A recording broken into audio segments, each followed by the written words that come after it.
ఏకంగా బిల్డింగులు పగలగొట్టడం జరిగింది. నేను అడుగుతా ఉన్నాను,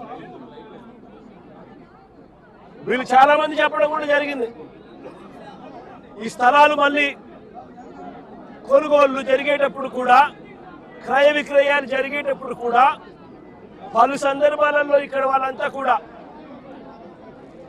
పేపర్లో అడ్వర్టైజ్మెంట్లు కూడా ఇచ్చినారు. ఎవరికైనా అభ్యంతరాలు ఉంటే తెలియజెప్పాలి అని చెప్పి పత్రికా ప్రకటనలు కూడా ఇచ్చారు. పత్రికా ప్రకటనలు ఇచ్చినప్పుడు కూడా ఎవరు కూడా అభ్యంతరాలు ఎక్కడా కూడా వెలుబుచ్చలేదు.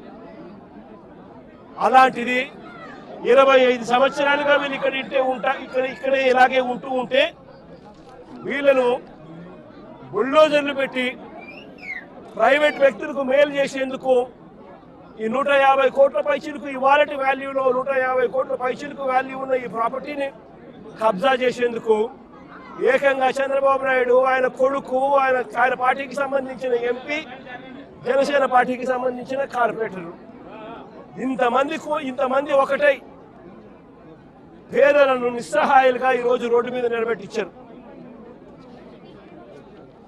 నిజంగా నేను అడుగుతా ఉన్నా, ఈ ప్రభుత్వం అన్నది పేదల తరఫున ఉందా అని.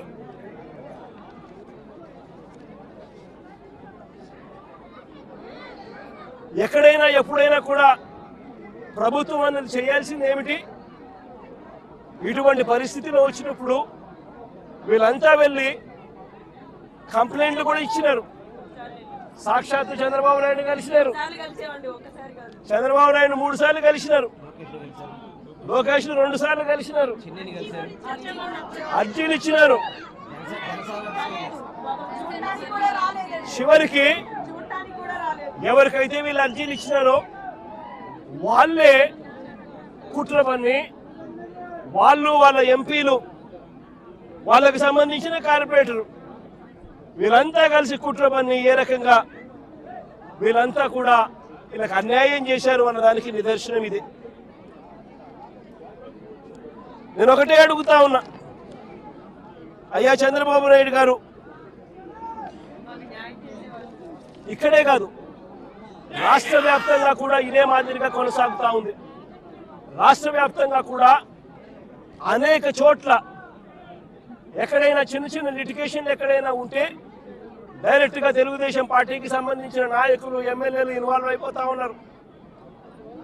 లిటిగేషన్ ఉన్న చోట వీళ్ళంతటి వీళ్ళే అడుగు పెట్టేసి ఆ ల్యాండ్ కబ్జా చేసేస్తా ఉన్నారు.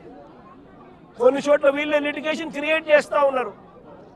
వీళ్ళే నిషేధిత జాబితాలో ప్రాపర్టీస్ ను బలవంతంగా పెట్టించేసేస్తున్నారు. వీళ్ళే లిటిగేషన్ క్రియేట్ చేసి వీళ్ళే కూడా కబ్జాలు చేసే కార్యక్రమాలు జరుగుతూ ఉన్నాయి. రాష్ట్ర వ్యాప్తంగా ఇదే రకమైన అన్యాయం కొనసాగుతూనే ఉంది.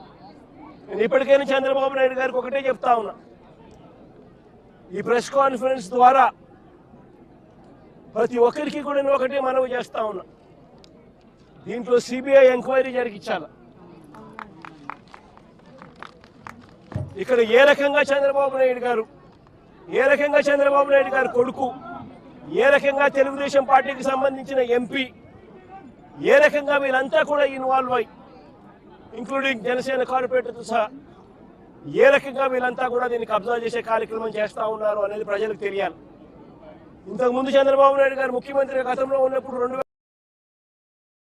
2016లో ఒక ఫేక్ సొసైటీ క్రియేట్ చేసి 1981 డేట్ వేసి ఏ రకంగా పేదల ఆస్తుల మీద, పేద ప్రజల ఆస్తుల మీద ఏ రకంగా కన్నేశారు అన్నది కూడా ఇవన్నీ బయటికి రావాలి.